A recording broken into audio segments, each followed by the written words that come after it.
I was taken aback by my mother-in-law's unexpected words. "I didn't expect you to afford such a place." "Well done, dear. We're more than happy to move in with you." My confusion deepened at her statement. "Excuse me," I interjected, feeling the need to clarify. "With this upgrade, I don't mind holding off on the divorce. Remember, I'm single now, Lucy, 35, working as a doctor at the Women's Health Clinic. My apartment, a comfortable 15-minute drive from work, accommodates not just me but also my husband, William, and his parents. My marriage to William commenced 5 years ago, accompanied by his condition that we live with his parents. Being an only child, I understood his familial obligations. Despite knowing this beforehand, I agreed wholeheartedly. Thus, when we tied the knot, we opted for a larger apartment, embracing life with his parents as part of our domestic arrangement. Initially, when we began our cohabitation, William's parents assured me, "As a doctor, Lucy, you're undoubtedly busy. Leave the household chores to us. Your father-in-law and I will handle everything else while you focus on your work." And true to their word, they diligently managed all cooking, cleaning, and domestic tasks, affording me the luxury of concentrating solely on my professional duties. I assumed William enjoyed the same privileges.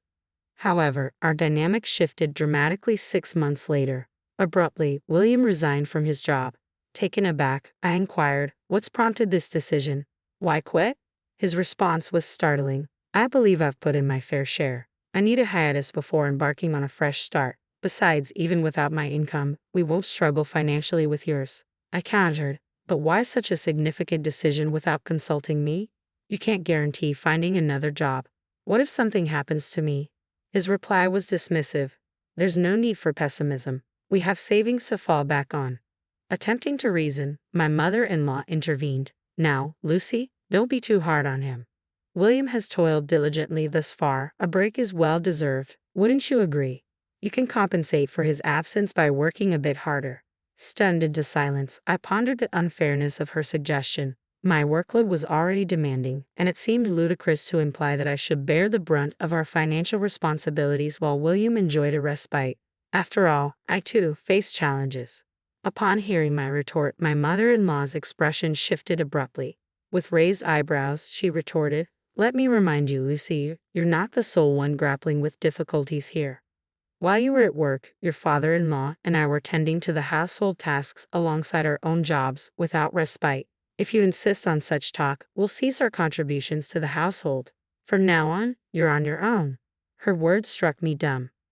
With that declaration, my mother-in-law and William exited the room, heading to the living room to watch TV. Thus began my solitary struggle to juggle both household chores and my job. No one else would lift a finger to help. Takeout meals became a regular occurrence, likely to stave off hunger in their absence of cooking. However, their preferences leaned towards pricey options like sushi, leading to mounting demands for increased funds to cover food expenses. "Lucy, ensure there's enough money for our meals. Are you aiming to starve us?" they plead. Even when I urged restraint, my mother-in-law would counter, "How heartless to suggest scrimping on food when we're confined at home with no other indulgences. You're such a heartless person, neglecting your responsibilities to care for your in-laws." "Perhaps divorce is the answer," he declared. Exasperated, I relented, increasing the funds allotted for food, enabling my in-laws and William to indulge in whatever culinary desires they fancied. During a brief break from work, I dashed to a nearby gas station to pick up a few essentials. Upon reaching the counter for payment, I realized my card was missing and my wallet seemed lighter. Momentary confusion gripped me before I hurried home immediately after work. Bursting into the living room, I was met with the sight of a gleaming new television. "Welcome home, Lucy." "Back so soon," chimed in William, his voice laced with fond innocence. "Isn't it splendid, Lucy?" added my mother-in-law, their faces adorned with sinister smirks. "What's this? How did you manage to afford this?" I questioned, baffled by the sudden splurge. "We had savings, obviously." "Savings," came the casual reply. My mother-in-law seized the opportunity to chime in, her tone dripping with fond gratitude. "Oh, Lucy, we had no idea you were saving so diligently for us. You should have mentioned it sooner. With your dutiful contributions, we can now enjoy even more luxuries. You've finally proven your worth as a daughter-in-law." Spotting my card on the table, I exclaimed, "Wait, did you use my savings? And how did you obtain the PI?" The response was dismissive. It's simple to deduce. After all, we're family, my mother-in-law asserted with a satisfied grin. Using William's birthday as the PIN shows your affection for him, she added, seemingly pleased with her deduction. I didn't choose the PIN with William in mind. It simply remained unchanged since our marriage. And my feelings towards William are not as they once were, I confessed. Unfazed, both my mother-in-law and William continued their audacious demands. You haven't fulfilled your duties as a daughter-in-law thus far. There's no need to make a fuss over this. Your obligation is clear. Hand over your savings to us quietly. We expect 3,000, no, 4,000 monthly from now on. Don't try to hide your earnings. Ensure we receive our fair share, they insisted. Incensed by their shameless demands, I snapped back. This isn't a joke. Why should my hard-earned money line your pockets? If you desire funds, earn them yourselves. This applies to you both, mother-in-law and father-in-law. Show some decency and consider household finances before attempting to extort from me. The room fell into a heavy silence, the weight of my words hanging in the air. Yet it took no time for my in-laws to retaliate. Such impertinence, daughter-in-law. Is that how you address your mother-in-law? We see no semblance of gratitude from you. What use is a daughter-in-law who only brings money? Your audacity is beyond belief. There's a line you've crossed, my father-in-law seethed.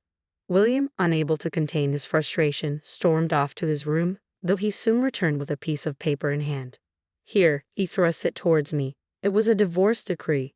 To my disbelief, not only was William's signature present, but also those of my in-laws as witnesses. File it if you dare, but be prepared to vacate this condo. Living with a stranger is out of the question. Unlike his wife, William is capable, my father-in-law declared sternly. Lucy will overlook your outburst as a momentary lapse. However, any further defiance will lead to your divorce, they jeered, their laughter filling the room. Anger boiled within me, but so did a glimmer of satisfaction. Yet now wasn't the time for retaliation. Suppressing my urge to lash out, I calmly stated, I'll begin moving my belongings and essentials before making my way to my room. My in-laws and William wore expressions of bewilderment. Did they believe I'd beg for forgiveness at the mere mention of divorce? How naive. The divorce papers, complete with signatures, served as a stark reminder of their intentions. Swiftly, I gathered my belongings and declared, I'm leaving. Don't expect me to come to your aid, even in times of trouble. With that, I departed our condo, the divorce papers securely in my possession, seeking refuge in a nearby business hotel for the night. Taking swift action, I canceled the card William had utilized online.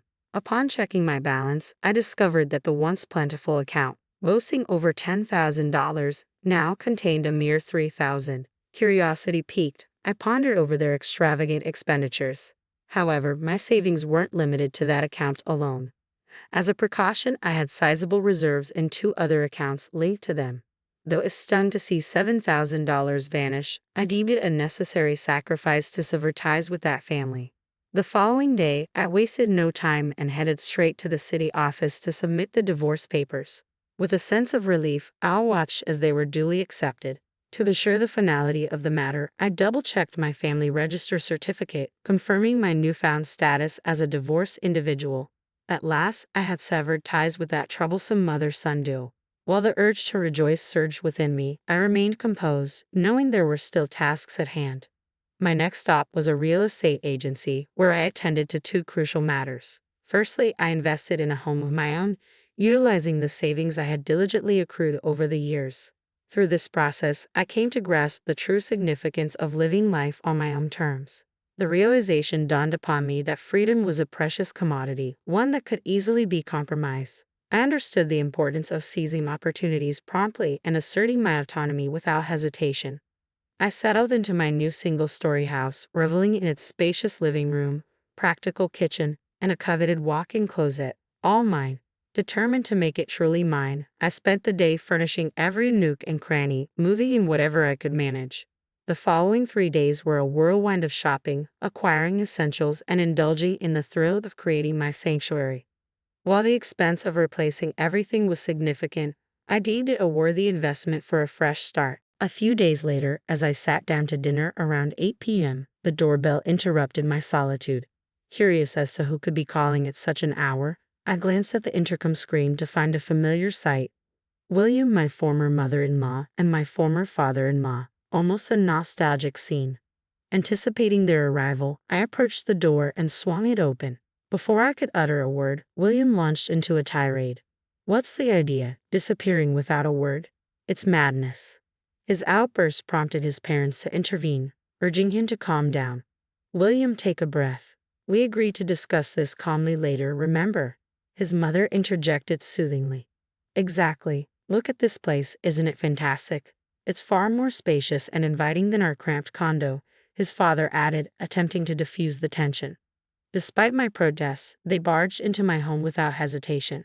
Hold on, you can't just waltz in here uninvited, I objected, but my pleas fell on deaf ears. Enough. This is as much our place as yours. What's the harm in us visiting? William retorted, brushing aside my objections. With that, they proceeded to explore my home. The furniture isn't to my taste, but I must admit, the layout is quite decent. It might even be more comfortable than our current condo, his father remarked, surveying the space. I never imagined you could afford such a place. Well done, dear. We don't mind moving in with you, my mother-in-law remarked. Excuse me, we're informing you that we've approved this condo. We'll be residing here with you. Perhaps we can overlook your past transgressions. Though your conduct as a daughter-in-law has been superb, we acknowledge your gesture in securing this residence for us. Perhaps William will find it satisfactory. I suppose I can overlook this. If we can reside here, I don't mind remaining married to you, she continued. Excuse me, who's the wife and who's not getting divorced? I interjected, confused by their assertions. The room fell silent as the three exchanged puzzled glances. I'm not married, you know. I'm single, I clarified. Rather than showing astonishment, they seemed unable to comprehend my words. What nonsense are you spouting? Do you think you can escape the consequences of your disrespect? My father-in-law retorted. In response, I thrust the divorce certificate into William's stunned face, causing a visible shift in their demeanor. Lucy, how dare you take such action without consulting us? Do you expect forgiveness? My mother-in-law demanded. Yes, I do. After all, you provided it to me for that purpose, didn't you? I replied calmly. Lucy, how dare you take such action without consulting us? Do you expect forgiveness? She repeated, her tone growing more agitated. Forgiveness. Your names were clearly stated on the divorce notice, weren't they? Including your names implies a decision was made, doesn't it? You were the ones who initiated the divorce papers, weren't you? William explicitly instructed me to file them if possible, so I did. What's the issue? Upon my firm stance, the three fell silent, their faces flushed with embarrassment. Undeterred, I decided to push the matter further. Let's not forget, you're the ones who kicked me out. It appears you've conveniently overlooked the fact that the condo you currently inhabit is registered under my name. Now that we're estranged, I see no reason to uphold that agreement. Hence, I've terminated it. If you fail to vacate within a week, I'll have you forcibly removed from the premises, I declared. Their expressions quickly shifted from anger to shock, their faces draining of color. With determination, I executed my final move. Dialing a number on my phone, I addressed the receiver. Hello. I regret to inform you that there are trespassers in my home. Yes, 3 individuals who have forcefully entered my property. Please dispatch assistance immediately. The address is. I had summoned the police. As their protests rang in my ears, I remained resolute. Don't assume you can escape consequences. One of them exclaimed. What kind of daughter-in-law are you? It's appalling to involve the authorities in family matters. Remember this. Another added, their words a futile attempt to deflect accountability. With their parting remarks echoing in the air, each swiftly departed from my home. As I had repeatedly stated, I was indeed single. Finally, my battle had drawn to a close. I had braced myself for potential retaliation, expecting them to target me at the hospital where I worked. Surprisingly, they never materialized. Stubbornly, they remained in the apartment even after the expiration of the week-long eviction notice. Shortly thereafter, I received a call from the real estate agent. However, I promptly informed them, those individuals are complete strangers to me. Consequently, they were charged with trespassing and promptly dealt with by the authorities. Each was fined $1,000, but unsurprisingly, none could afford to pay. A relative from the countryside stepped in and settled the fines on their behalf. Subsequently, they were forcibly relocated to the countryside. It's likely that by now, they're toiling away on a farm, unpaid, under the watchful eye of their relative. For me, life is unfolding smoothly. Embracing my newfound independence, I've rediscovered the joys of living alone. After years of prioritizing others over myself, every day feels like a fresh start. Moving forward, I'm determined to savor each moment and seize the opportunities that come my way, ensuring that I make the most of this precious life.